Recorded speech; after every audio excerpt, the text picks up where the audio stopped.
Olá, bem-vindos a mais um vlog temático. O tema vai ser mais um vlog temático desta área do Japão em segurança. O tema vai ser um bocado complexo, mas é para isso que estes vlogs existem, para eu partilhar com vocês as coisas que ao longo dos anos eu tenho aprendido e, sobretudo, que eu tenho aprofundado mais ultimamente e, sobretudo, tentar dar-vos informações que sejam úteis e que vocês não encontram noutros sítios. Então, eu dediquei-me a montar estes conteúdos sobre extorsão, porque é um tema que eu acho que não se fala de todo.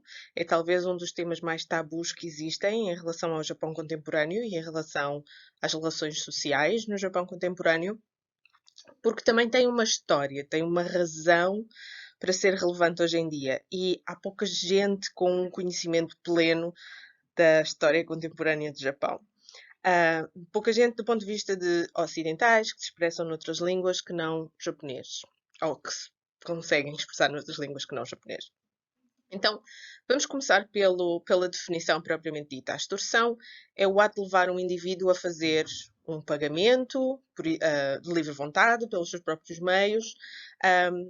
Pode ser com mais ou menos força, com mais ou menos persuasão ou violência.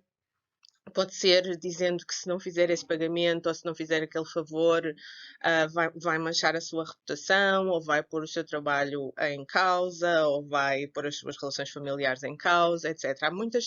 É por isso que é um tema complexo, mas eu vou tentar explicar aqui no Japão como é que ele evoluiu ao longo do tempo. Então, existem muitas referências. Uma delas que eu recomendo é este filme de 92, The Gentle Art of Japanese Extortion. É um filme ficcional, é ficção, mas apanha muito bem o fenómeno em questão e trata em particular o envolvimento da máfia japonesa de um determinado ramo da Yakuza com as práticas de extorsão. Se vocês quiserem consultar conteúdos mais ficcionais, mas interessantes, esse é um deles. Se vocês estiverem interessados mais no assunto da extorsão relacionada com abuso sexual ou manipulação de dados privados que não são adquiridos com consentimento ou coisas que já raiam os direitos humanos, o tráfico humano, a prostituição. Eu não vou falar muito aqui disso neste vlog em particular, porque esse é todo um outro assunto.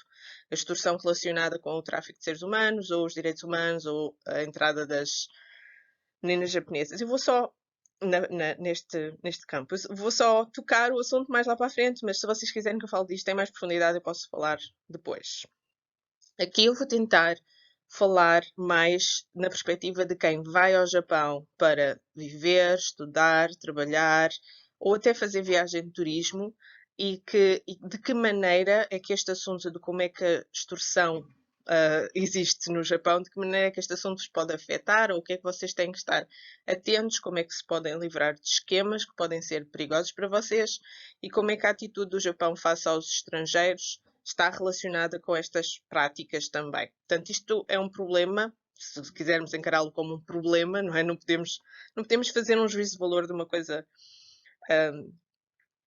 de outra cultura, não é dizer mal dos japoneses nem do Japão, mas as práticas de extorsão que inicialmente eram de japoneses para japoneses agora tornaram-se cada vez mais ou mais graves quando também se alinham às lógicas de xenofobia, racismo e outras práticas relacionadas com a exclusão daqueles que são os imigrantes ou os estudantes estrangeiros ou até os visitantes estrangeiros, cada vez mais. Então, a história destas práticas propriamente ditas. O termo Sokaya é muito importante, só que ele mudou drasticamente de significado. E às vezes fala-se da Sokaya original e da Sokaya dos anos 50, 60, e são coisas completamente diferentes.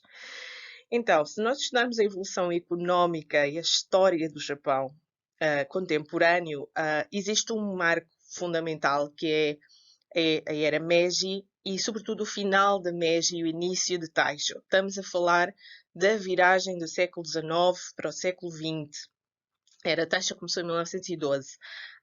Nesta época, instituíram-se as primeiras empresas privadas, as primeiras corporações económicas.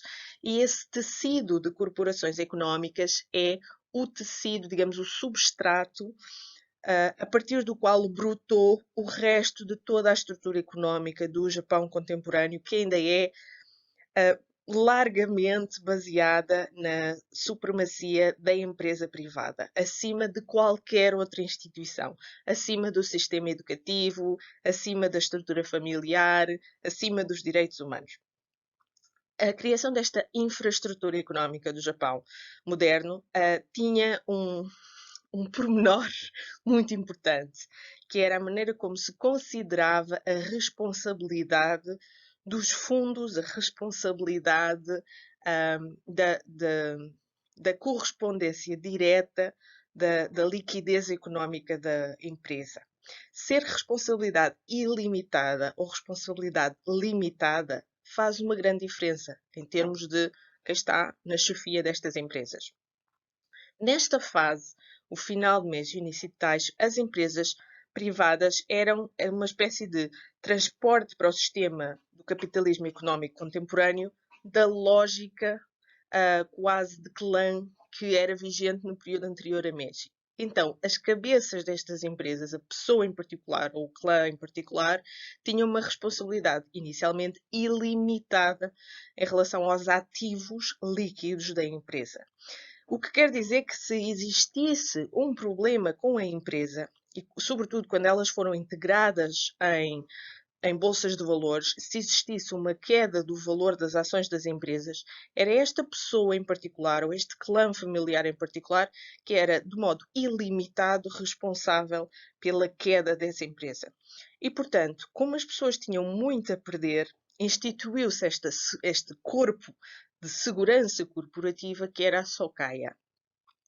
A Sokaya inicialmente era uma estrutura dentro das próprias corporações, dentro das próprias empresas, para garantir que não havia fugas de informação, manipulação, ataques, blackmail, chantagem ou isso que fizesse quem tem quase a cabeça a prémio ou a cabeça no prato que não tivesse que pagar esse preço. Ou seja, como tinham muito a perder, eles tinham que ter um corpo de quase serviços secretos, informação dentro das próprias empresas que defendesse as empresas desses ataques externos.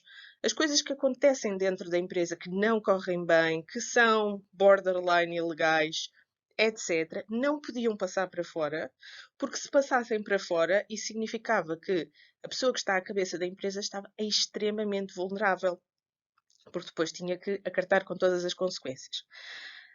Depois, por causa do princípio da estrutura da Sokaya estar instituída, e sobretudo nos anos 60, a Yakuza mete-se ao barulho. É entre os finais dos anos 50 e o início dos anos 60 que a Yakuza realmente se envolve como Sokaya, ou uma grande parte dos negócios da Yakuza se transformam também em negócios de Sokaya. E isto torna a segurança corporativa uma coisa muito diferente. E as táticas de extorsão começam a tornar-se mais recorrentes e mais sérias. Então o que é que acontece? A Yakuza começa a comprar ações das empresas para ter direito a ir às reuniões dos acionistas, que normalmente se realizam uma vez por ano e reúnem todos os acionistas daquela empresa, por mais pequenos que sejam, e é um evento super formal. E como braços da Yakuza tinham ações, eles podiam estar presentes e quando estavam presentes, ou melhor, ainda antes de estarem presentes, eles enviavam cartas ou às vezes reuniões secretas e ameaçavam que nas reações de acionistas iam revelar este segredo, revelar este negócio sujo que fizeram, revelar este erro, revelar esta escandaleira com amantes do boss, qualquer coisa assim. Então isso ia fazer a empresa implodir a nível de ações, porque o prestígio, a credibilidade da empresa ia ficar manchada. E através dessa ameaça de que iriam utilizar as Assembleias Gerais das empresas para revelar estes sujeiras, através dessa ameaça eles instituíam táticas de extorsão. Podia ser dar-lhes mais ações, podia ser dar-lhes dinheiro diretamente, podia ser fazer a máfia ter mais poder dentro das decisões daquela empresa, podia ser fazer a empresa investir numa cadeia de bares de hostess que era da máfia, podia ser muitas maneiras diferentes. Mas isso começou a acontecer nos anos 60. Até que, finalmente, em 84, se instituiu uma lei sobre o funcionamento da transmissão das ações nos indivíduos e a percentagem das ações necessárias para tomar decisões em assembleias de acionistas. E isto reduziu um bocado o papel da máfia nestas assembleias de acionistas e a capacidade de levar a cabo estas táticas de extorsão de um modo massivo e que mexiam muito com a economia japonesa. E que mexiam muito com os valores também sociais que passam através das dinâmicas económicas. Então, a partir desta lei de 84, a máfia já não conseguia, através de um escalão de acionistas mínimo, ter acesso a isto, porque isso começou a ficar mais regularizado e houve uma resposta que foi a canalização de mais ativos da própria máfia e mais negócios da máfia para mesclarem-se com o movimento Uyoku Dantai. Eu não posso falar muito do Yudoku Dantai aqui no canal, por motivos óbvios, se vocês forem ver, mas basta dizer que o Yudoku Dantai é 1000 vezes mais perigoso do que a máfia. Qualquer dos ramos da Yakuza, incluindo o de Kobe, que é assim tipo que tem mais ativos financeiros, mais poder económico, mais recursos, até se desdobrou mais recentemente em várias famílias diferentes de máfia, é incrivelmente mais perigoso. O Yudoku Dantai começou a reunir mais pessoas nas suas frentes, realmente a partir de metade dos anos 80 e sobretudo com o explodir da bomba económica no Japão de 89, 90, porque houve uma queda massiva das ações, porque houve muito desemprego, porque houve uma grande desilusão acerca do que era o crescimento económico do Japão do pós-guerra, por todos os motivos e mais alguns, quando as pessoas se sentem assustadas, subitamente pobres, ou pelo menos com menos expectativas de crescimento económico a curto prazo, quando as pessoas se sentem desiludidas com o poder político, etc., vão para estes movimentos de extremo sociopolítico. Então foi por isso que cresceu, sobretudo depois do rebentar da bolha de 89, 90.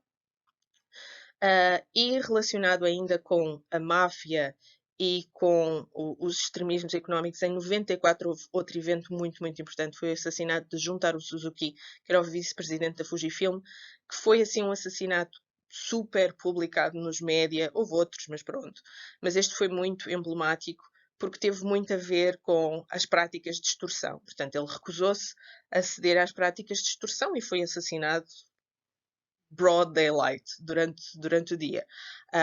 Portanto, isto é como evoluíram as práticas de extorsão e como elas se transformaram. A Socaia original já não tem nada a ver com isso, e como elas se tornaram cada vez mais violentas e como elas congregaram cada vez movimentos mais extremistas, primeiro a máfia, depois o Yoku Dantai, que tem ligações à extrema-direita do Japão, temos de dizer ao nazismo do Japão, e como isso culminou em crimes de assassinato que foram muito públicos. Ou seja, quando isto chega à esfera dos média, quando o comum do cidadão já está há décadas habituado a ver, isto já se normalizou, a ver notícias sobre práticas de extorsão, quando isto já faz parte do dia a dia das empresas, do dia a dia das notícias, quando já se ultrapassou completamente todas as fronteiras de considerar imoral, inconcebível, chocante, etc., é aí que as coisas realmente entram no chamado imaginário social coletivo. O imaginário social coletivo recusa naturalmente aquilo que é demasiado extremo e demasiado estranho. Então é preciso, para quem quer realmente instaurar certas práticas nas comunidades, nos povos, na sociedade, é preciso que essas práticas primeiro se normalizem, se tornem rotineiras, expectáveis, que se retire o elemento do choque. Isto demora décadas, porque isto é necessário que haja toda uma geração que cresce com estas práticas como sendo algo que acontece, ponto.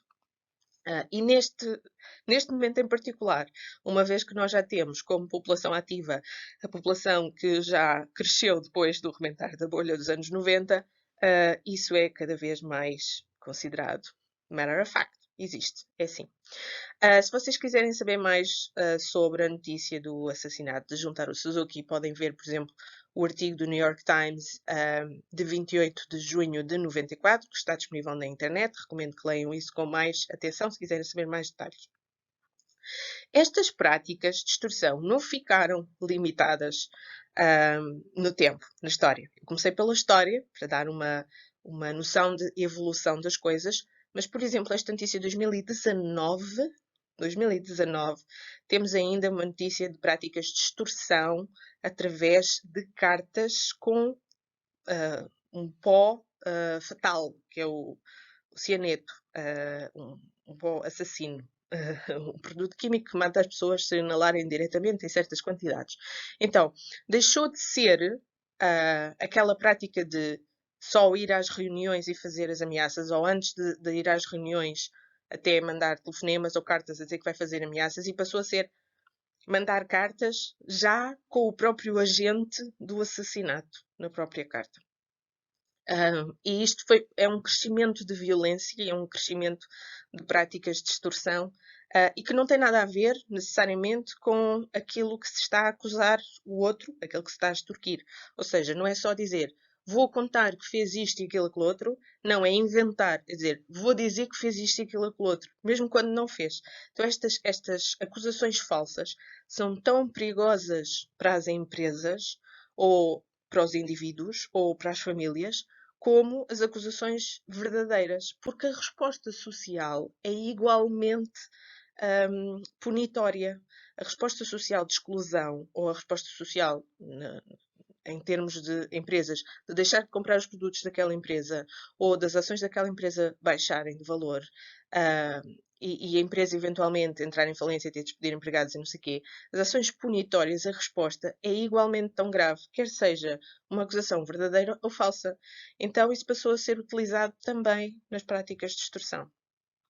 E esta notícia, se quiserem continuar a ler online, podem ir ver a notícia original.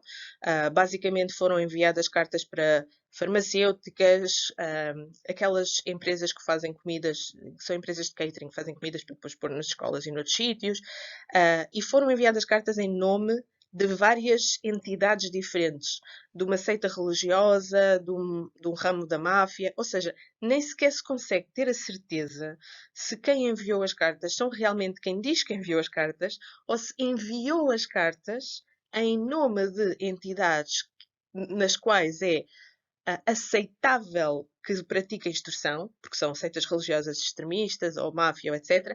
Mas se calhar até nem é. Estão a perceber? Isto pode parecer-vos confuso, mas isto é uma coisa que faz parte do dia a dia do Japão e que não passa aqui nas notícias. Porque as notícias também só fazem o que querem.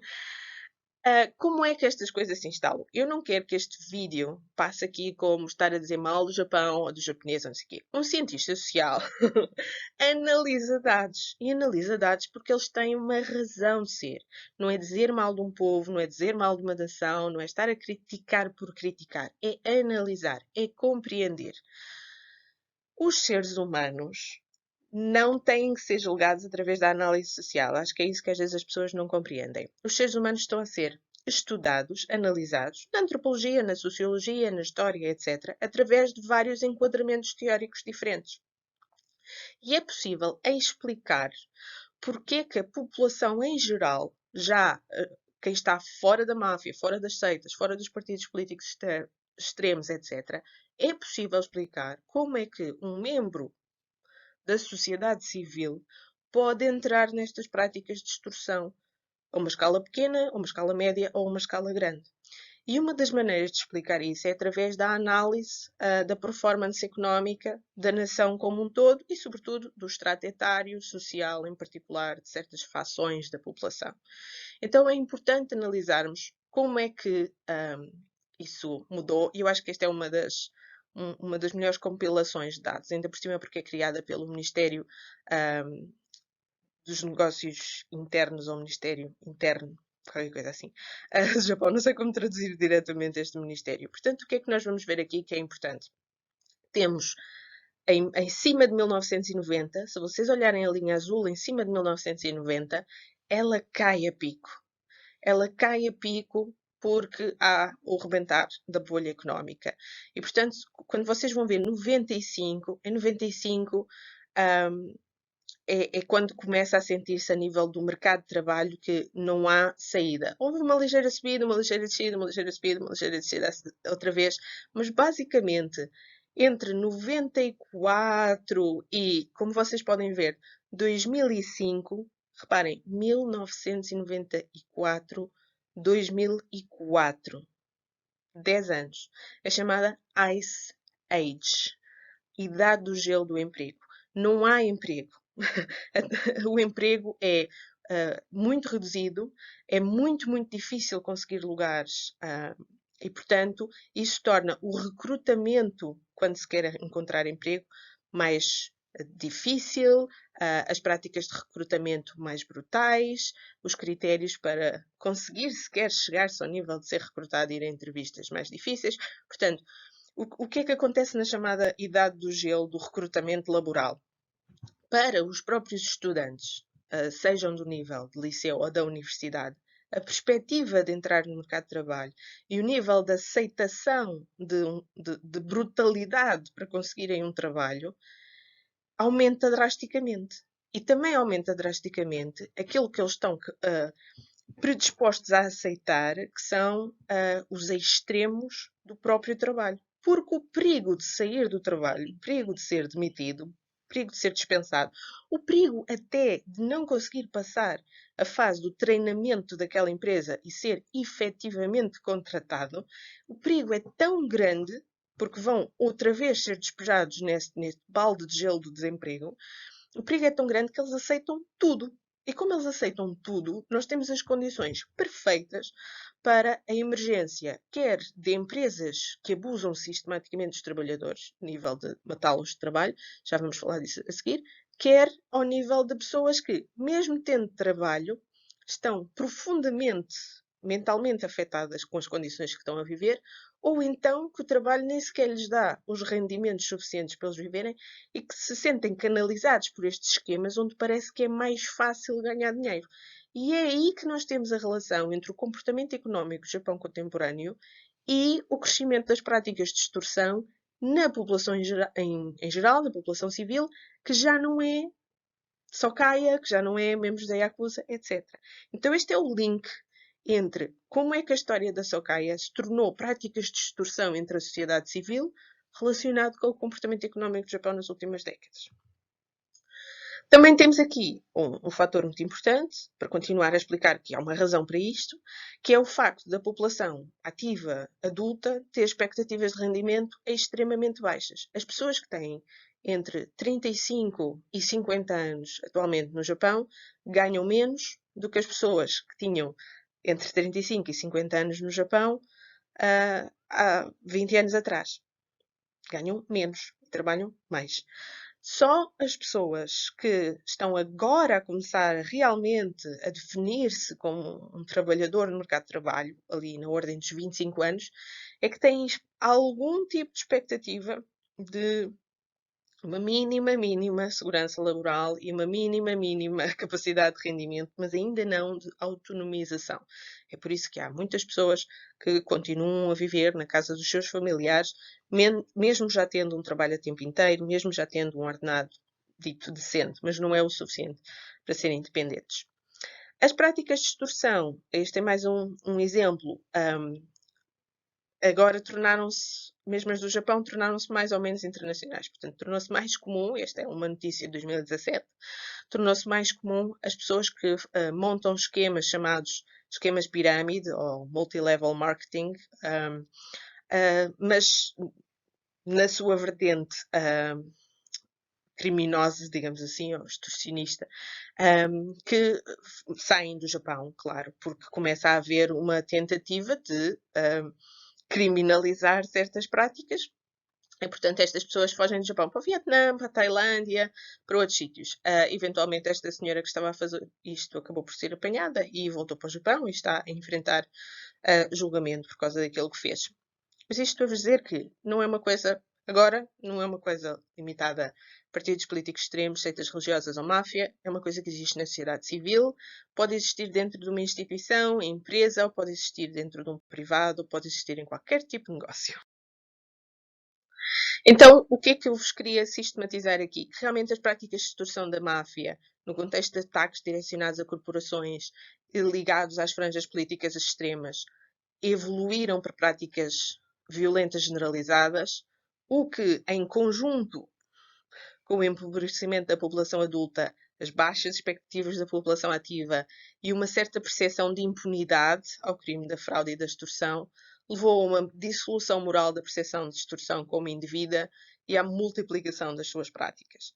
Esta dissolução moral da percepção da extorsão, ou coloquem aqui qualquer outra coisa, como indevida, é um fenómeno que está a par de outros fenómenos do imaginário social contemporâneo do Japão, como, por exemplo, o compensation date, a rented family, o part-time friend, o social media fill-in, que se enquadram todos nesta categoria da mercantilização de todos os aspectos da vida privada, ou a rentabilidade de todos os aspectos da vida privada, incluindo a vida afetiva dos indivíduos. E porquê que eu ligo estas duas coisas?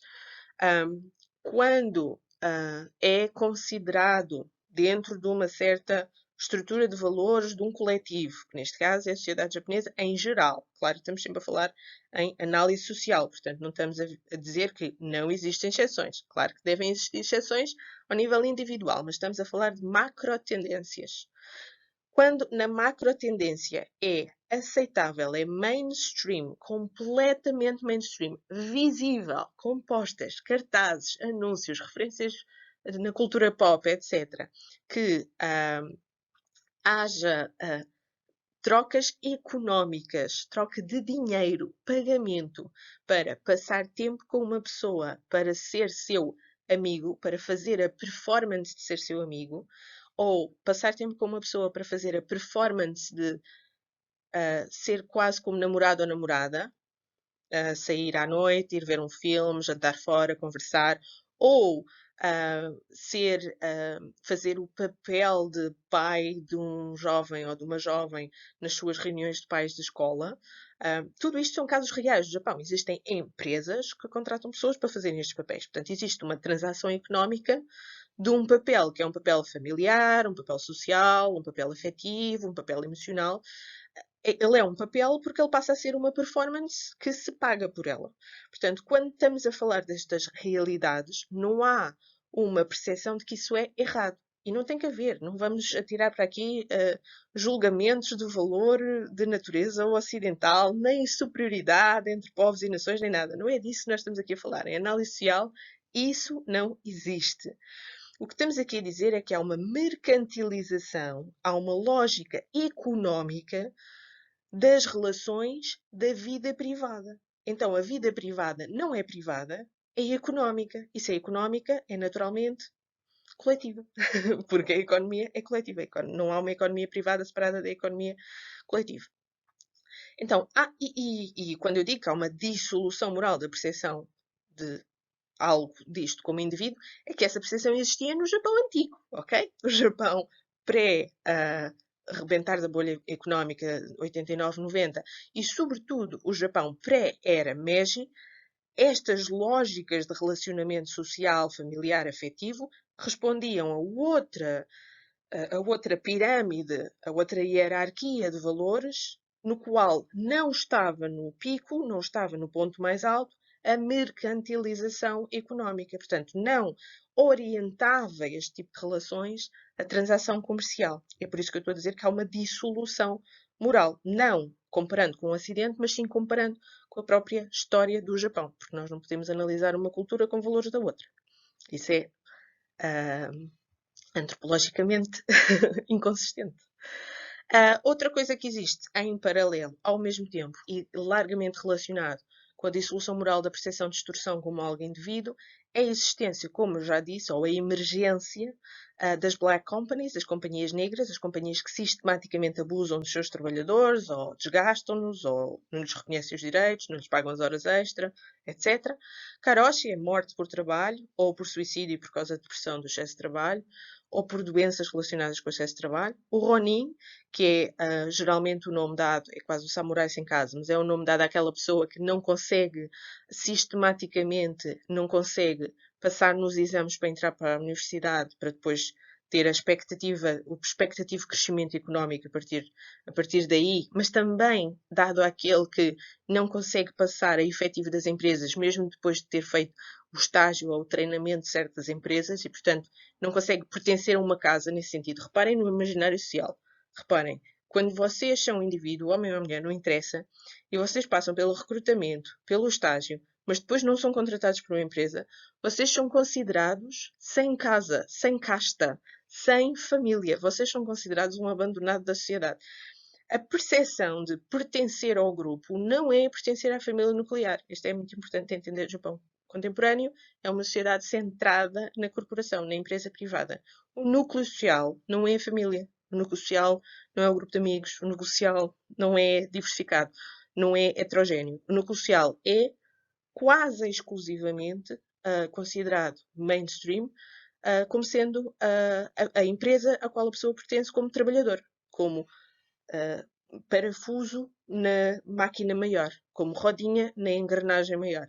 Se a pessoa falha nessa perspectiva, e reparem, o Japão, os sociólogos do Japão falam muito que no Japão os sucessos são coletivos e os falhanços são privados.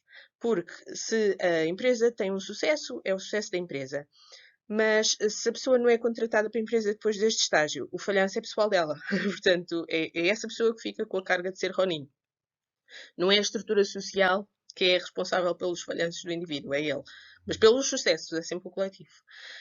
E depois existe ainda o fenómeno dos NEET, que é os não em estudo, nem em emprego, nem em treino ou formação profissional. São as pessoas que estão fora destas estruturas, não estão a estudar para serem graduadas de qualquer coisa, não estão a receber um estágio profissional numa empresa e não estão no emprego, não são parte da, não são a rodinha da engrenagem. Estão fora desse sistema produtivo, estão fora desse sistema economicamente frutífero. E, portanto, não têm identidade. Este é o principal problema. O estar fora do sistema é retirar das pessoas a potencialidade de terem uma identidade,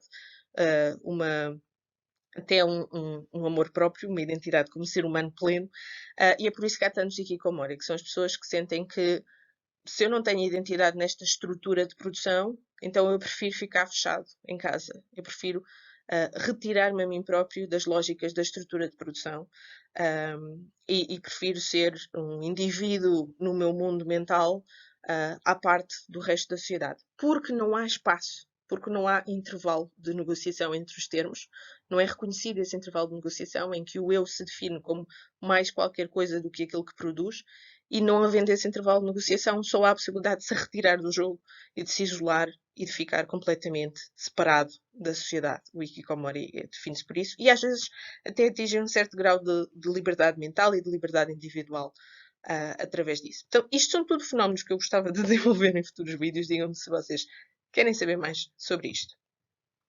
Portanto, realmente as Black Company, ou as práticas de Karoshi, ou aquilo que leva à existência dos Ronin, são tudo na forma são extorsões e são abusos de poder e são exigência de rentabilidade inumana e são exclusão de tudo aquilo que não é produtivo, como eu já vos tinha dito. Então, se vocês quiserem saber mais sobre a análise social do Japão contemporâneo, vai haver um webinar no dia 20 de fevereiro. Eu queria deixar aqui só esta parte antes de continuar o resto do vídeo, porque se vocês entrarem como membros do clube privado do Projeto Cultural e Pedagógico Chapéu Portugal até o dia 25 de janeiro, já falta pouco, se entrarem para o clube até o dia 25 de janeiro, só por 40 € têm a anuidade de todo 2021, o que vos permite assistirem a todo o curso da Análise Social do Japão Contemporâneo, não só a este webinar, todos os outros que vão ser feitos até junho e também todos os outros workshops e cursos e todas as outras vantagens. Portanto, eu acho que a melhor maneira de acederem a este webinar é por via do clube privado do Projeto Cultural e Pedagógico Chapéu Portugal, mas claro, quem não se quiser comprometer com isso e quiser só participar neste webinar, siga o link que está na descrição do vídeo, o formulário da inscrição neste webinar, e pode se inscrever isoladamente só neste webinar, que é no dia 20 de fevereiro, em que nós vamos falar de alguns dos conceitos fundamentais para entender realmente as problemáticas do Japão contemporâneo. Então agora vou-vos falar de 3 histórias reais. Estas histórias são reais porque me foram contadas na primeira pessoa, mas não se passaram comigo diretamente. Mas são histórias reais que eu acho que ilustram como é que as coisas, práticas que vêm das práticas de extorsão podem afetar as pessoas, e em particular estes eram todos estrangeiros que estavam no Japão quando isto aconteceu. Então a primeira história é, e que está representada apenas, estas fotos são só ilustrativas, não são das pessoas em particular, e também para me darem pistas mentais para o que eu quero dizer. A imagem de cima são 3 senhoras muito bonitas a conversarem no que parece ser uma reunião. E isto faz-me lembrar, isto eu pus aqui para eu me lembrar de uma história de uma rapariga que realmente tem a particularidade de ser lindíssima, inclusivamente ela fez trabalho como modelo. Ela é branca, da Europa Ocidental, da Europa de Leste, aliás, da Europa de Leste, fez trabalho como modelo, estava no Japão como licenciada, eu acho que ela já era licenciada e estava no Japão a fazer um curso de língua japonesa para além da licenciatura, portanto ela foi inicialmente com visto de estudante e depois começou a trabalhar no entretenimento e começou a fazer trabalhos de modelo lá também, mais tipo de modelo de revista, modelo fotográfico e para certos websites, e mudou para um visto de entretenimento, portanto nesta altura ela já estava com o visto de entretenimento, e ela entrou num destes esquemas de multilevel marketing, e acho que era de produtos de beleza. O que é que acontece? A empresa em particular, na qual as amigas japonesas a recrutaram para trabalhar, não era inteiramente legal e havia alguns problemas ali de lavagem de dinheiro. Quando chegou a altura dela renovar o visto dela, esta empresa na qual ela estava a trabalhar, do esquema em pirâmide, em que tinha que recrutar outras pessoas para fazerem parte não sei o quê, começou a ser investigada pelas autoridades japonesas e quando ela submeteu o pedido para renovação do visto, eles viram que ela estava envolvida com esta empresa e tudo isto se complicou muito mais. Long story short, ela acabou por ter o seu visto não renovado. Ela já estava no Japão com a sua vida montada, tinha um namorado japonês que estava a contar ficar lá há muitos anos. Teve que sair do Japão muito rapidamente, ficou banida de voltar ao Japão durante pelo menos 5 anos e ainda está pendente de como é que decorre o processo de julgamento desta empresa com a qual ela esteve envolvida. E aqui é que entram as práticas de extorsão propriamente ditas, tudo isto iria não ter acontecido se ela tivesse cedido à extorsão. Porque as 2 amigas japonesas dela que recrutaram para esta empresa, a determinada altura, quando ela lhes disse: Olha, mas como é que é? Esta empresa que vocês me puseram a trabalhar afinal é criminosa, eu não sabia, e estes produtos são todos contrafeitos, e isto está com um processo de abuso de identidade de marca que não tem, não sei o quê. E eles dizem: mas se tu nos pagares, se tu pagares à empresa e se tu nos pagares a nós podemos fazer isto tudo desaparecer. Todos os registros que tu alguma vez trabalhaste com esta empresa desaparecem e tu não vais ser julgada e tu não vais ter problemas de visto. Ou seja, isto era uma normalização das práticas de extorsão. Ela achou, e acho eu também bem, que estava a meter mais achas na fogueira se ainda pagasse para fazerem desaparecer estes registros. Primeiro porque não sabia se eles desapareciam completamente e depois porque parecia que estava a meter-se ainda mais em práticas criminosas. Então ela achou que não. Realmente o seu visto foi negado e ela teve que sair do Japão rapidamente. Mas isto aconteceu. Portanto, puseram-lhe isto em cima da mesa. No fundo, são pessoas que sabiam onde é que a estavam a meter e que sabiam que se ela tivesse problema ainda iam recolher o pagamento dela, não é? Nós provocámos-te este problema, mas agora se tu nos pagares, nós fazemos o problema desaparecer. Pronto. Isto é uma história real. E se vocês estiverem no Japão como estrangeiros, e neste caso Ela até estava a ganhar algum dinheiro, mas não era o suficiente para viver. Então ela meteu-se nisto a pensar que era um negócio legítimo isto acontecer. A segunda história também se aplica a um estrangeiro. Neste caso era um homem, um rapaz, na ordem dos 25, eu acho que ele na altura devia ter entre 25 e 27 anos. E ele também era consultor externo, como muitos dos trabalhos que eu faço no Japão, por isso é que é preciso ter muito cuidado com isto. Ele também era consultor externo, ele estava a trabalhar numa empresa, num projeto que supostamente duraria 18 meses. O projeto já estava perto do fim, já estava perto dos 18 meses, ele estava extremamente insatisfeito com a relação dele no local de trabalho, porque ele tinha sido muito posto de parte pelos seus colegas. As funções práticas, elas funcionavam. As reuniões funcionavam, o trabalho funcionava, o projeto estava a andar para a frente, aliás, estava numa fase crítica, podia ser uma coisa que podia ser aprovada ou não, aquilo era um projeto que tinha a ver com a engenharia civil, mas ele estava extremamente descontente, ele não tinha conseguido fazer amigos japoneses. Ele estava a pensar, fogo, o meu tempo aqui no Japão pode estar a acabar e eu não tenho, tipo, uma família japonesa de amigos, de um grupo social próximo. Então estava a partilhar isso comigo naquela altura e foi a partir daí que depois eu acompanhei o caso dele. Portanto, já acompanhei o caso dele a meio do problema. O que é que aconteceu a seguir? O projeto dele teve uma fase de aprovação e acabou por ser aprovado uma fase seguinte, que teria pelo menos 24 meses a mais. Ele não sabia se ele queria continuar no projeto ou não. Havia a questão de sim, tinha um ordenado e tal, mas ele estava realmente muito descontente, muito sozinho, se calhar até um bocado deprimido. Não sabia se ele ia lá continuar ou não. E foi aí que a empresa dele, ao mesmo coincidentemente, e isto acho que foi mesmo coincidente, fez um daqueles retiros num ryokan, numa onsen. Portanto, sistematicamente eles levam os trabalhadores todos para um sítio que tem termas, que são as onsen, e fazem uma espécie de bonding, um fim de semana lá, vão todos às onsen, não sei o quê. Nessa coisa da onsen, ele sentiu ainda mais o isolamento dos amigos. Amigos que não eram amigos da empresa. Até que um que estava numa posição de chefia foi-me falar com ele depois de algumas cervejas e tal, e lhe disse: Sabes o que é? É que tu, durante todo o tempo que estiveste aqui no Japão, tu aproveitavas muito para saías do trabalho, ias passear e ver coisas, porque estavas aqui em Tóquio e querias conhecer as coisas. Ou então, nos fins de semana, ias fazer passeios. E tiravas o teu tempo de férias e ias fazer passeios. E tu nunca trazias presentes às pessoas. E esta coisa da Zomiyaga no Japão aqui é muito importante e tu não trazias presentes às pessoas. Então era como se ele tivesse cometido uma falha social muito grande, que ele não tinha consciência que tinha um impacto assim tão grande. Então ele disse, o que é que eu posso fazer para compensar? E o outro meio a brincar disse, epá, podes pagar umas férias a toda a gente no ano novo, então podes pagar aqui a despesa do ryokan e não sei o quê. E ele assim, ele ficou a sentir-se um bocado, isto é ou não é abuso? Isto é, ele está ou não está a falar a sério? Ele quer mesmo que eu pague, comece a pagar coisas? Então é assim, a despesa do ryokan ele não pagou, que foi enorme.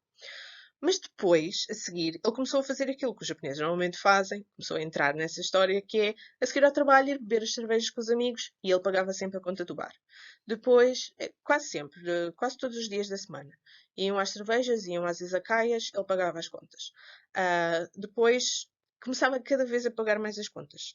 Depois havia um dia em que eles teve uma fase do projeto que tiveram uma boa notícia, foi aprovado uma coisa qualquer com a empresa da construção. Eles disseram, vamos todos à carne grelhada, vamos todos fazer o barbecue coreano. Foram ao barbecue coreano, ele pagou o barbecue coreano a toda a gente da equipa dele. Foram centenas trazido para euros, seriam centenas de euros.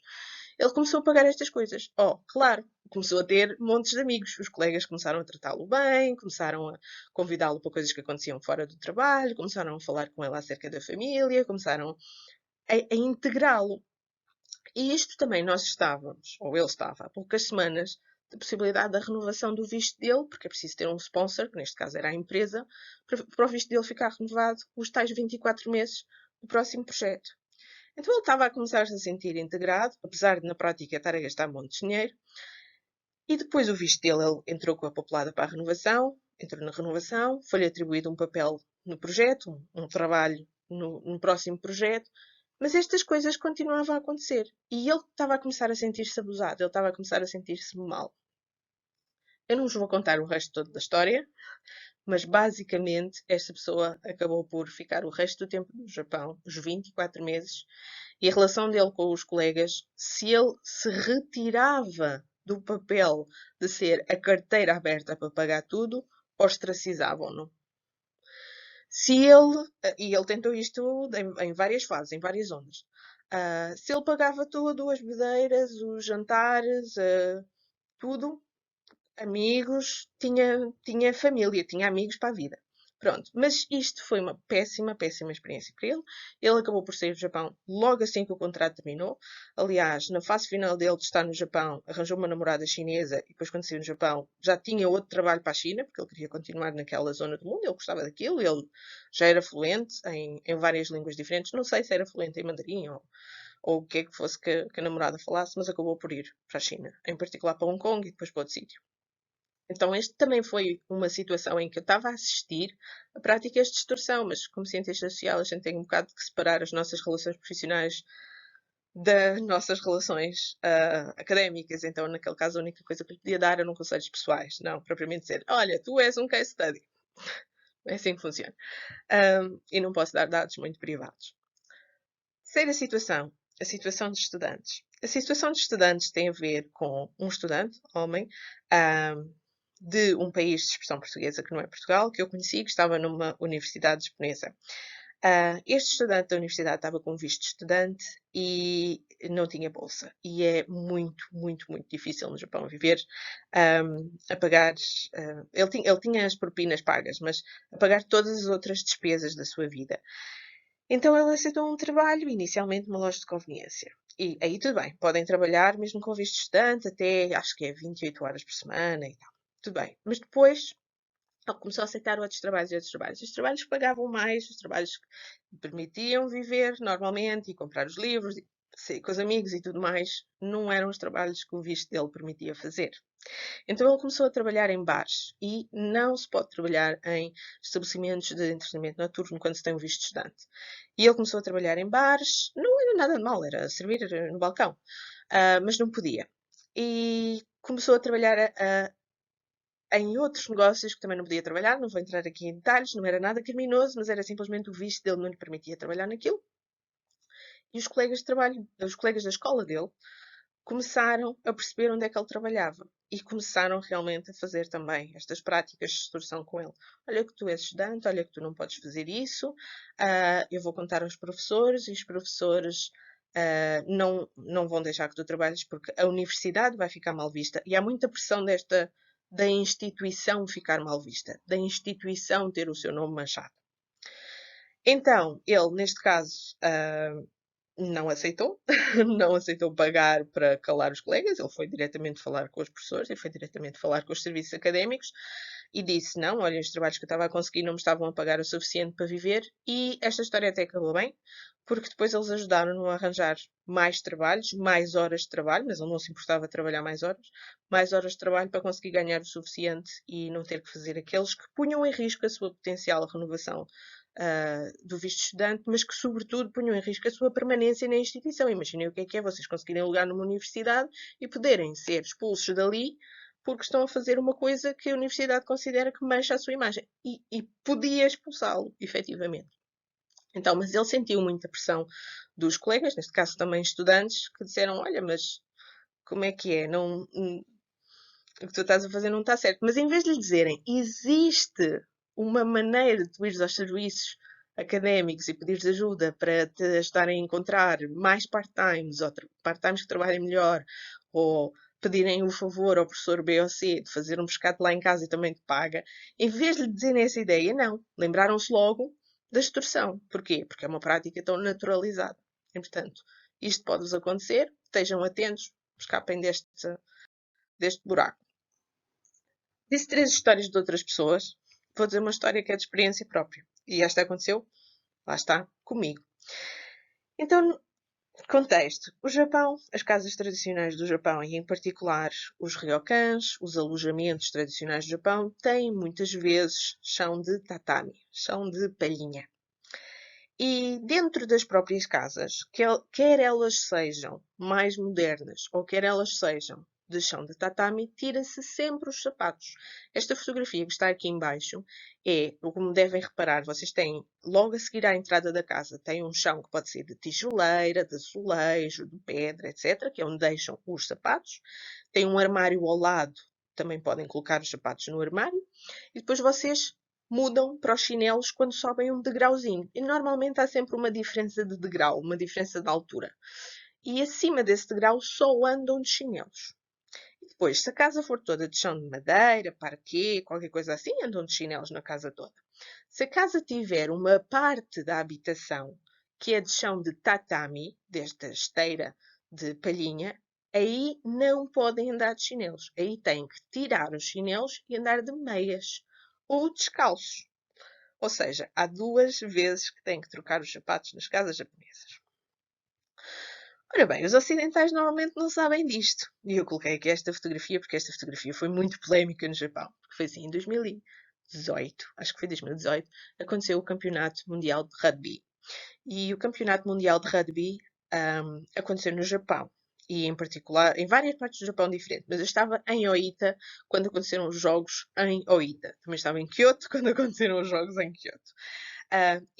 Foi criado um programa de televisão na TV britânica, porque o rugby é muito apreciado no Reino Unido, em que, por causa do Campeonato Internacional de Rugby ser no Japão, eles decoraram o estúdio britânico como se fosse uma casa tradicional japonesa, incluindo o chão de tatami. E este programa, obviamente, por causa de internet, chegou ao Japão. O problema foi que eles estavam de sapatos. Sapatos em cima do tatami. Então, os japoneses ficaram possessos com isto.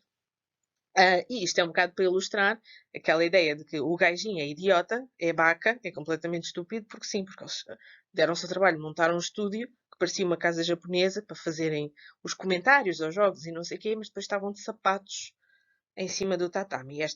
Estas fotos invadiram a internet japonesa com. Sim.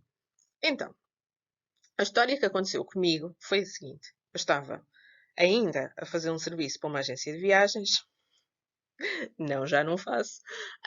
Ou já não faço para esse tipo de agência de viagens. E esta agência de viagens marcou um ryokan. Não fui eu que marquei, foram eles. E marcaram um ryokan e puseram lá no programa experiência em ryokan. Mas não fizeram, nem aceitaram que eu fizesse, porque eu pedi para fazer uma formação, uma preparação cultural das pessoas para o que é o Japão e para o que têm que fazer no Japão. E mesmo estando na viagem, com as pessoas, eles não aceitaram pagar extra para termos mais intérpretes ou mais assistentes ou pessoas para darem, no fundo, maior contextualização. Achavam que isto era uma espécie de linha de montagem de experiências e que as pessoas não tinham que ser informadas de onde é que estavam, nem quais eram os critérios de comportamento do sítio onde estavam, o que eu acho que é muito importante informar, porque ninguém nasce ensinado, as pessoas têm que aprender quando a gente. Mas nós temos que ensinar, não é? Ninguém nasce ensinado, ninguém pode ser culpado daquilo que não sabe. E eu estava sozinha e tentei dar às pessoas a informação acerca disto. Portanto, estava com elas e dizia, aqui tiram os sapatos, aqui põem os chinelos, aqui tiram os chinelos e passam para o tatami sem chinelos, só de meias ou descalços. Mas eram muitas pessoas e a agência não contratou mais ninguém. Então, não sei se vocês sabem, mas quando nós estamos com as pessoas, nós temos que deixar os passaportes todos na entrada do hotel, temos que preencher papéis com dados pessoais e, normalmente, por uma questão de comodidade, não são os próprios viajantes que fazem isso. É a pessoa que está a tomar conta do grupo, que pega nos passaportes de toda a gente, vai à entrada, preenche os papéis todos, e é um por cada pessoa. Não é um por cada quarto, é um por cada pessoa.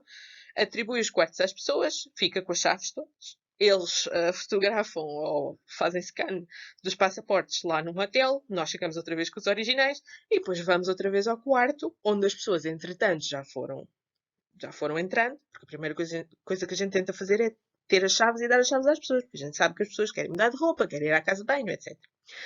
Então, a primeira coisa que eu faço é, tá bem, dê-me as chaves, eu vou apontar aqui quem é que vai para onde e as chaves já estão com as pessoas. Pronto. Vão lá para os vossos quartos. E eu trato das papeladas. E aquilo é mais de meia hora a tratar de papeladas, porque é o Japão. E depois logo vou aos quartos distribuir os passaportes às pessoas e dizer a que horas é que nos encontramos lá embaixo para seguir. Normalmente é assim.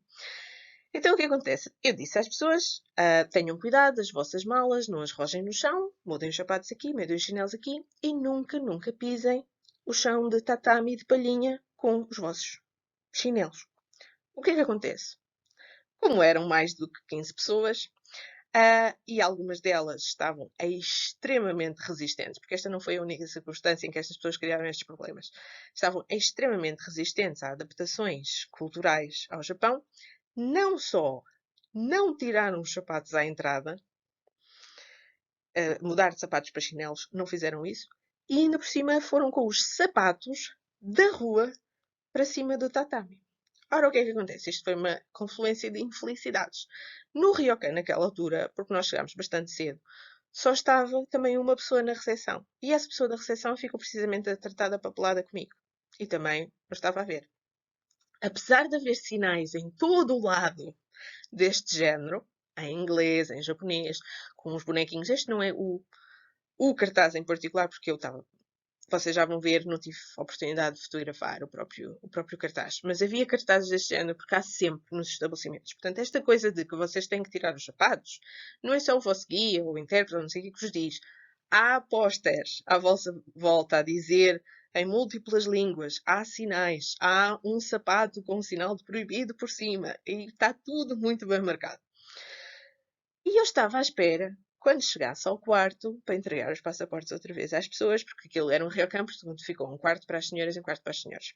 Eu estava à espera de chegar à divisão e encontrar isto, porque isto é uma fotografia real de uma situação em que várias raparigas que estão a viajar em conjunto estão a comportar-se decentemente no ryokan e houve ocasião para tirar fotografias neste contexto e, como podem ver, elas estão descalças ou de meias e depois podem distribuir as bagagens como elas querem. Quer dizer, os senhores do ryokan não são extremamente rigorosos, no sentido em que vocês podem pôr os pés em cima das linhas dos tatamis, que é uma coisa que, por exemplo, as pessoas que são japonesas não põem. Podem pôr os vossos próprios sacos de cama, se preferirem os vossos sacos de cama do que os futons que estão no armário. Portanto, eles sabem que são estrangeiros, eles têm alguma flexibilidade. Podem pôr as próprias malas em cima do tatami, desde que não sejam rígidas, ou não tenham rodas, ou não perfurem o tatami. Eles têm entendimento e esta experiência correu toda muito bem. O que aconteceu foi que, quando eu cheguei ao quarto com os passaportes, também chegou o funcionário do ryokan, porque queria, na sua boa vontade, queria ir dizer as boas-vindas às pessoas que não tinha tido ainda a oportunidade de dizer, porque estava sozinho na recepção. Portanto, fui eu, cheguei ao quarto ao mesmo tempo que o funcionário do hotel, do ryokan neste caso. E o que é que nós vemos? Pessoas lá dentro, com sapatos sujos de terra da rua, a andar em cima do tatami e a transportar trolleys com rodinhas em cima do tatami. E o tatami a ficar sujo e marcado. Ainda por cima, uma das pessoas tinha uns sapatos que, pronto, eram assim mais de trekking e marcavam mesmo. Tinham assim, não digo os pins de jogar futebol, mas quase. O senhor só disse isto. Eu até tirei este clipe de um coisa humorístico. No shoes on tatami. Mas foi assim, eu fiquei lívida. Eu pensei, oh meu Deus, eu falhei aqui profundamente, porque não tomei. É que eram pessoas que tinham que se tomar conta delas como se fossem crianças, apesar de serem todos mais velhos que eu. Isto temos aqui um problema muito grande. O senhor ficou lívido depois de dizer isto. Ficou lívido porque entrou ali em curto-circuito, porque não pode discutir com clientes, mas ao mesmo tempo isto vai contra todas as regras do estabelecimento. E notem, quando vocês fazem check-in num estabelecimento, vocês assinam que aceitam as regras do estabelecimento e todas as consequências de não desrespeitarem as regras do estabelecimento. Ok? Este é um exemplo, não é do sítio em que isto aconteceu, é um outro exemplo. Em que há regras do estabelecimento e, por exemplo, desligam as luzes às 10 da noite, desligam mesmo as luzes às 10 da noite, há um lockdown, apagam as luzes às 10 da noite, não podem fazer barulhos nos corredores depois das 10 da noite. Se deixarem os lençóis sujos, eles cobram-vos a mais, por causa de vocês terem sujado a roupa de cama. E há muitos ryokans que têm regras como não podem abrir torneiras depois das 11 da noite, não podem despejar autocolismos depois das 11 da noite. Há outros que têm montes de regras. É normal os ryokans terem regras e vocês têm que saber as regras. Claro, estas são específicas e, portanto, estavam dispostas na parede. Mas a questão do tatami é igual para todos. Então, o que é que aconteceu naquela situação?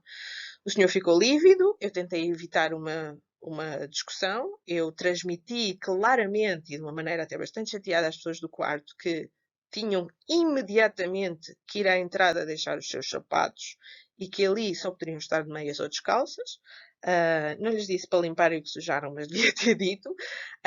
Eu não pude ficar hospedada naquele hotel porque na altura estava a trabalhar realmente em nome de uma agência e se uma pessoa em nome da agência ficasse naquele hotel, tínhamos um problema, porque ia ser o hotel que ia instituir um processo contra a agência porque tinha danificado o património. Os tatamis são feitos à mão, são extremamente caros. Quando são danificados, têm que ser substituídos, não há limpeza nem remendo. E o preço de substituir, pelo menos só tinham estragado um tapete, digamos assim, de tatami. Um deles é que estava realmente estragado, porque é o primeiro que foi pisado por toda a gente e ficou com a terra toda e com o peso das rodinhas. Depois as pessoas viram que as rodinhas não andavam porque aquilo não é, estava a forçar a palhinha e deixaram-nas todas mais ou menos ali à entrada.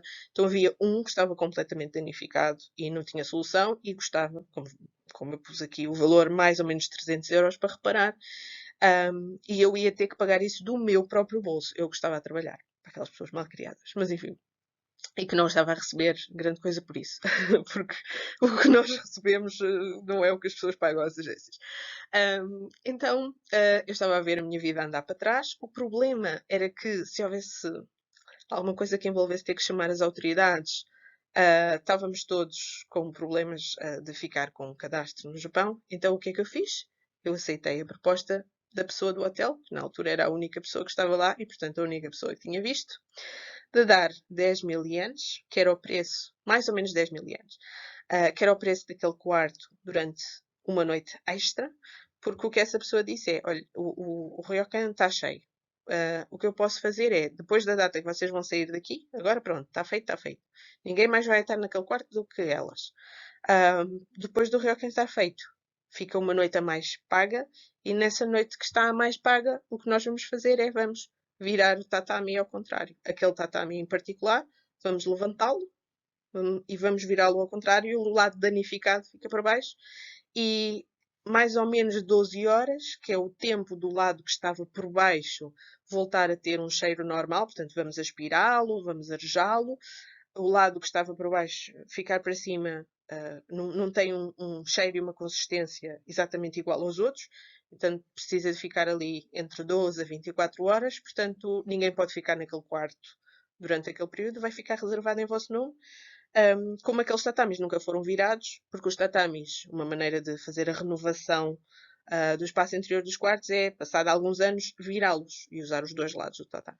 Como aqueles nunca foram virados, podemos fazer isso. Pronto. E é o que lhe posso arranjar. Senão, vai ter que pagar um novo. E assim não temos que registar aqui a ocorrência. Sim, eu não sei quanta porcentagem desses 10.000 se ele realmente ia reservar o quarto oficialmente em meu nome para fazer isso durante uma noite, ou se simplesmente ele ia deixar o quarto por marcar e ninguém lá ia marcar e os 10.000 eram para ele, não sei. Mas sei que eu, do meu próprio bolso, de uma maneira que nunca me foi compensada por ninguém, gastei basicamente 100 euros por causa da falta de educação das outras pessoas. Porque já tinham sido avisadas. E porque em muitas outras coisas romperam as regras e furaram o esquema. Por isso é que acho que as pessoas têm que ter uma certa preparação para ir para o Japão, ok? Não é só comprar bilhete de avião e eu faço o que eu quero. Não. Estamos na terra deles, são as regras deles. Portanto, esta foi uma situação que aconteceu comigo em que eu desembolsei. Se foi extorsão, se calhar foi. Mas é assim. Eu estava numa situação em que me disseram vai ter que pagar isto. O erro não foi meu, mas era comigo que caía o peso da responsabilidade. Então eu aceitei dar 10.000 para resolver o problema. E esta atitude acaba por ser aquilo que leva muitos japoneses a aceitarem esquemas de extorsão, às vezes bem mais violentos do que este, bem mais graves do que este, é porque é para resolver um problema, para não criar mais ondas, para não criar mais problemas. O que é que vocês têm que ter cuidado? Uh, Têm que ter cuidado em contexto, sobretudo de turismo, dos chamados dos falsos guias ou dos falsos intérpretes locais. Há muito bons guias locais, há muito bons intérpretes locais no Japão, mas também há muitos que não são e que se fazem passar por. Se vocês quiserem saber mais como distinguir umas coisas das outras, digam-me que eu posso fazer um vídeo só sobre isto, porque como vocês devem imaginar, tenho muito para dizer. Serviços que podem envolver menores, como os meio de cafés, como o compensation dating, tudo o que tem a ver com menores. Porquê? Podem filmar-vos e podem fotografar-vos. Vocês podem pensar que elas já não são menores, mas são, ou que eles já não são menores, mas são, e depois podem chantagear-vos com as fotos destas pessoas. Um, uh, um, o blurring, a falta de nitidez do que é que são serviços sexuais ou com afinidade de serviços sexuais no Japão é muita e às vezes começa por ir tomar umas bebidas com e afinal pedem-vos dinheiro no fim. Vocês, então, tu aceitaste vir tomar umas bebidas comigo. Depois ela ou ele diz, mas tu achavas que era de borla? Porquê que eu havia de... Eu aceitei vir tomar umas bebidas contigo, mas agora tu compras-me ali aquela mala. Eu aceitei vir tomar umas bebidas contigo, mas agora tu compras-me ali aquele blusão. Isto acontece, ok? Seguranças. Seguranças, que normalmente têm afinidade com as Yakuza, mesmo quando não são claramente identificados. Condomínios de apartamentos, ou lojas, ou restaurantes, ou bares, muitas vezes têm que pagar seguranças que têm afinidades com as Yakuzas, porque se vocês não pagarem a eles, a Yakuza torna aquela zona insegura. Por exemplo, passa a traficar droga naquela zona, ou passa a gerir a prostituição naquela zona. E, portanto, se aquela zona passa a ser insegura, o vosso condomínio, ou a vossa loja, ou o vosso bar, ou o vosso restaurante, está em problemas. Portanto, na prática, vocês estão a pagar para que eles não façam uma coisa que eles têm o poder de fazer e prejudicar-vos. Serviços de aluguer de casa e quarto. Há muitas empresas legítimas que vos ajudam a alugar casa e alugar quarto no Japão, mas também há muitos serviços que na prática pedem-vos o dinheiro porque têm que dar a entrada na casa ou pedem-vos o dinheiro porque têm que dar uma espécie de luva ao agente imobiliário para que vos encontre o quarto que vocês querem, porque como vocês são estrangeiros é mesmo muito difícil eles aceitarem, os proprietários aceitarem alugar, e depois vocês estão sempre a dar dinheiro e nunca mais têm a casa. Isso também acontece. Obviamente as vendas por esquema em pirâmide, que eu já expliquei aqui uma história há bocado. Cautionary Tale está feito. Serviços que sejam quer online, quer físicos, de empreiteiras, para efeitos de imigração no Japão. As empreiteiras são particularmente populares para os nipo-descendentes, em particular no Brasil. Contudo, também há empreiteiras que recrutam pessoas de outras partes do mundo que não são só o Brasil para trabalhar no Japão. Mesma coisa, vocês dão dinheiro porque eles dizem vamos tratar do teu visto, vamos tratar do teu contrato de trabalho, vamos alugar um quarto para quando tu chegares cá já teres para onde ficar. E depois vocês dão dinheiro e nunca mais têm a coisa resolvida. Também serviços online ou físico para pacotes de integração para futuros estudantes. É a mesma lógica dos esquemas relacionados com as empreiteiras, mas para os estudantes. Tratam do visto de estudante, da inscrição da escola de línguas, do alojamento, da criação da conta bancária e de serviço telefónico. Notem, se vocês assinam documentação, sobretudo documentação em que estão a assinar para terem um contrato de serviço telefónico, um contrato de alojamento e não sei o quê, vocês depois são legalmente responsáveis por pagarem aquelas contas mensalmente. Isso não significa que aquilo que vocês estão a pagar a este intermediário está realmente a servir para pagar aquilo e depois as dívidas ficam em vosso nome, porque vocês é que assinaram o contrato. Conheço N situações de estudantes de países que não são o Japão, claro, e que foram para o Japão à procura do sonho da integração na sociedade japonesa e que isso lhes aconteceu. Este é só um dos exemplos e é 2019, estamos a falar de coisas atuais e recentes. Neste caso do Butão, estudantes do Butão, que tinham bolsas de estudo, que lhes pagavam os estudos no Japão, mas que as autoridades do Butão estavam a receber queixas sistemáticas de que as empresas não eram de recrutamento, eram empresas que faziam a correspondência entre os estudantes que queriam ir para o Japão e as universidades japonesas que queriam estes estudantes. E o governo do Butão estava a receber queixas sistemáticas que isto era um esquema e que eles, quando estavam no Japão, eram forçados a pagar empréstimos porque consideravam as bolsas de estudo como empréstimos e não como bolsas dadas. E eles, por mais que trabalhassem todas as horas que o visto estudante lhes permitia trabalhar, não estavam a conseguir pagar isto e que se sentiam abusados, extorquidos, estavam-lhes sempre ameaçados, etc. Portanto, algumas destas queixas, alguns destes pedidos de alerta estavam a chegar às autoridades do seu país natal e aqui isto já meteu o governo do Butão a tentar pedir satisfação ao governo do Japão, ou que o governo do Japão limpava ali as suas mãos e dizia não, não, isto é da entidade que fez as bolsas e vocês assinaram contratos com eles. Isto é completamente fora da minha governo do Japão, a capacidade de gerir. E, portanto, não é assim tão far-fetched, porque eu estou-vos a dar exemplos das notícias, estão a ver? Então, tenham em conta estas coisas. O Japão é um país maravilhoso, a cultura japonesa tem coisas espetaculares, mas nestes vídeos eu estou a falar daquilo que eu acho que vocês têm que estar alerta, daquilo que eu acho que vocês também têm que conhecer e saber que existe, e, sobretudo, dar uma perspectiva mais de análise. Como cientista social, as coisas têm uma razão de ser, não, não são preto e branco, e compreender, estudar, investigar é interessante, acho eu que é interessante. E também é bom se vocês terem, se tiverem expectativas de vida de fazer certas mudanças, terem plena informação daquilo que está em causa. Se quiserem saber mais, há sempre mais vídeos no canal do YouTube. Eu vou colocar aqui vários links para vocês irem ver e também há descrições em baixo. Não se esqueçam, se vocês quiserem inscrever-se no webinar da primeira sessão de Introdução à Análise Social do Japão Contemporâneo, vocês têm que se inscrever através do formulário que está na descrição no link deste vídeo. E se tiverem perguntas, façam, porque é por isso que eu estou cá.